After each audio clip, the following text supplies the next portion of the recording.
Welcome to From Rome Info Video here just opposite Piazza Santa Sofia in Kyiv, Ukraine.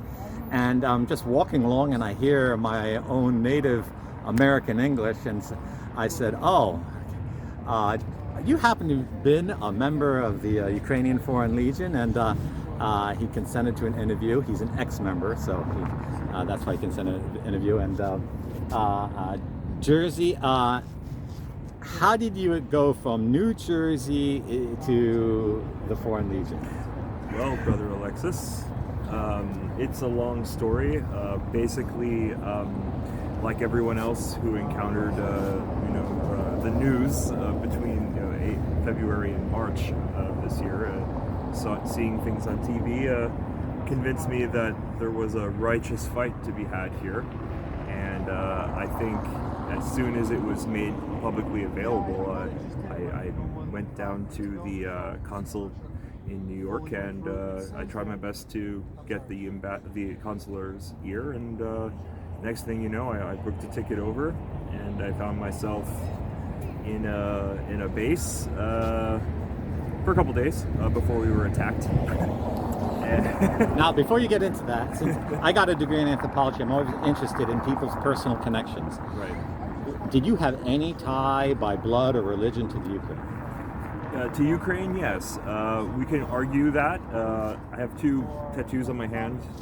One represents the Ukrainian Armed Forces. The other represents the Polish underground state. And if anyone's knowledgeable about Ukrainian-Polish relations, they know it's a bit of a complicated history, but my family grew up in what is now considered Western Ukraine. And they were displaced during the Second World War, and they were moved up to northern Poland. And for me, I think being part Polish, about 50%, it's just a matter of duty, really, to come help our Ukrainian brothers and sisters in their hour of need, especially considering the history of Polish Catholicism and its battle against communism. Mm-hmm. Now, a lot of people say that one of the big motivations in the Foreign Legion, all these foreigners just hate Russians and are racists. Is that true, or is that a myth? In the experience that I had, which was little, I mean, I have to be honest, I've spent a lot of time now in voluntary battalions. I've just emerged from another one, the Ukrainian Voluntary Army, which is also an excellent outlet for guys looking perhaps or maybe older or don't speak fluent English. I saw a meme on the internet yesterday that I think does a great job of explaining the situation. For me, it's not about hating what's in front of you, it's about loving what's behind you. And I think that's the motivation probably of a lot of guys here that recognize the threat that an aggressive posture that Vladimir Putin is taking on this country is on Western democratic values. And I think more than anything, we have to find in our hearts that to be the anchor. I'm sorry if I'm not perfect with how I'm saying these things, but basically for me the motivation is more about acknowledging the debt to the past that we owe, reconciling the problems that existed between Polish and Ukrainian people, and trying to find some kind of redemption. We both committed terrible atrocities against each other, and I think the Christian thing to do is to forgive. And I'm Orthodox myself, I have to admit, but I will say this, and perhaps this is of interest to you.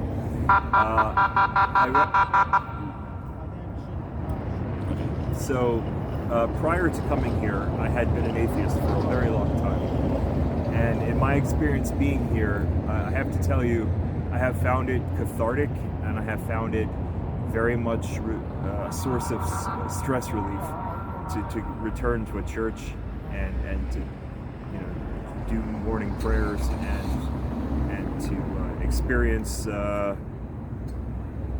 what can you say, a sacred act. I mean, that literally brings tears to my eyes. I mean, when I attended a christening a couple of days ago for a man in his 60s going to the front line, I started weeping almost uncontrollably, just by the beauty of the ritual. And I think Christianity, I mean, if Jesus Christ were alive today, I think he would find what's going on appalling. And what can I say? It's not very Christian to kill your fellow man, and I wish the Russian Federation would understand that. Now, one of the big part of the narratives of criticizing the Ukrainian Foreign Legion is that all the volunteers are Reddit readers and they're silly people that take things. From your experience meeting with these guys and being with these guys, what did you find inspires them? What kind of men are they? Again, well, I mean, I've seen those memes too. I myself was the subject of a Reddit expose, but a positive one. They referred to me as a king, which I thought was a bit much. But what I wanted for myself was the knowledge that, okay, after the attack, I would return, that I wouldn't be considered a Reddit reader, part of the Reddit army or something, and then just that is that. I wanted to say, okay, the attack happened, I left, I got very ill for a while, and I returned. And of the people that I met, I think you wouldn't find more dignified, brotherly individuals than I had there. I mean, really, prior to that attack, I met some absolutely lovely people. And none of them, I think, you could classify as being sort of just keyboard warriors, by no stretch of the imagination. America is very different from the Ukraine. What has impressed you most about the Ukrainian men in their armed forces? Generosity. I mean, I've got a bag of food there just for a brief sojourn I'm taking that everyone gave to me, just in hoping that I was all right, and of course, wished me the best and did the cross before I left. Generosity, kindness, respect. I mean, these are words we just sort of throw around, but they have value and meaning. And considering that I do believe this in my deep heart, that this is an honorable fight, the defense of this country, I think, yeah, these are the kind of people you want to be fighting with, and yeah, are honored and privileged to do so with. We Americans talk a lot about patriotism, defending the country, gun rights. I find myself in awe of the Ukrainians. They seem to be doing everything we claim to do. They're doing it. Is there morale that high among the Ukrainian armed forces? I think, being that, for example, for someone like me, it's a choice. For them, it's a matter of sacred duty. This is their land. It's been for centuries. And they know they have a stake in the game beyond anything that we could comprehend back at home right now. Because if they don't, they're done. As I was arriving here, I saw the burnt out tanks. I saw the destroyed buildings. It's a fight to the death, unfortunately.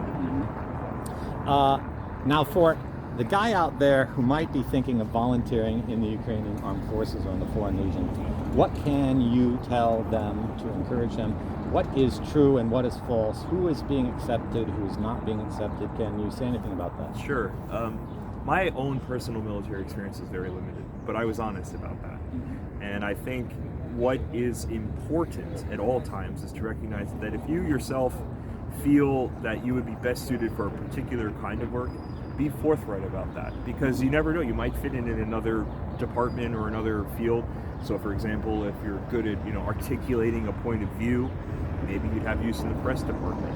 If you're you want to do more sort of hands-on voluntary work, you might be good with logistics. If you're good at intelligence gathering, maybe signals is perfect for you. I mean, the last thing this military unit is someone with a sort of gung-ho Rambo mindset that will lead to other people being harmed. If you have extensive military experience, make that apparently clear. Just be honest, and it'll go a long way for you. And speak out about it. Don't allow yourself to be put in a position where you don't feel comfortable and you feel so out of your comfort zone that you end up endangering other people. Okay, so I'll ask you some direct questions. I heard it said that at the beginning in the Foreign Legion they took anyone and gave them a rifle, but then they wanted people who had already been in the military, and that now the requirement is have been in the military and seen combat. Is that true or false? I would say the screening process, I mean, not to put too much of a PR spin on it, but I think the screening process has really tightened up. I think at first, I mean, you must remember that although Ukraine has had many years to prepare for this, I mean, the Russian advance, I mean, when is an imminent threat no longer imminent, you know? I think it is, there were, of course, edges to be, you know, sharpened. And, yeah, some people that shouldn't have been got, you know, through, and unfortunately that is the case, but they've done such a better job now at sorting those kind of people out. I mean, for example, one thing they've done is taken people that have been rejected and trying to get them to do other kinds of work in the field that otherwise, you know, would not have been done. So, for example, in my case, I was a coordinator for people that had been rejected, and I was bringing them to different kind of paramilitary organizations because maybe they have use as a translator, because you've got guys fighting who maybe they're from the Latin American countries or the Francophone countries, and they're excellent fighters, but how do you communicate with them, with the central leadership? So, but these things have taken time, and like any bureaucracy, it grows slowly. So, what percent of the men in the Foreign Legion are like in non-military combatant roles? Is it as high as 40%? I couldn't give you. That's the first I've heard of it, that it's 40%. Okay. If it is, I don't even know if that's a true number. I've never been in the military, so my experience is monastic, but I know that in a monastery, most of it is just maintenance. Right. Very few priests. There's very few priests, very few preachers. So right. There's always roles for cooks and drivers, and radio operators, and all kinds of things. So I mean, aside from the attack yesterday that we experienced here in Kyiv, the only real experience I can speak of being directly assaulted was at Yavoriv, and we lost guys who were cooks, from what I understand. They're no less heroes than the guys on the front line, in my opinion. Can you speak about that attack? Is it still classified? What can I say about it aside to say that, well, it was a cowardly move. I mean, where is the bravery and the honor in hitting a button and launching a cruise missile and killing young kids and older men? I mean, where is the bravery? And I think the Russian Federation and I suppose their Belarusian counterpart, they it's an inglorious, dishonorable approach they're taking to this conflict. What more can I say? Was the missile launched from Belarus? I'm not entirely sure, but as their ally, I assume that they might have had a role in it, but that's just speculation. And what happened to all the men who are dead? Are their bodies sent back home already, or? I don't know. I don't want to speculate. No. And did a lot of guys get discouraged and quit after that when they saw how brutal this war is going to be? Of course, some people left, but I mean, for fear of their own lives. I mean, how many times have you been hit with a cruise missile? I have never been hit with a cruise missile, and I've only been in one air raid bunker. But for me, it was a point to return, so that wouldn't be the narrative. The whole administrative process to getting back involved with the military changed as soon as I returned. But yeah. Now, I know you might not be able to answer this question, but all the fans of the Ukrainian Foreign Legion are eager for knowledge. So, hasn't it yet been deployed in battle, the Foreign Legion? Well, I think we have achieved some great victories and unfortunately sustained a few losses. So I believe so, yes. Okay. So it's been a pleasure. I've been talking to Jersey, that's his code name, because he's from the same state where I was born in the United States. We've been talking about the Ukrainian Foreign Legion and the experience of an American in it in these first months of the Russo-Ukrainian War. This is Brother Alexis Bugnolo from Rome Info, and I hope to bring you other reports firsthand from what's going on here in the Ukraine. God bless.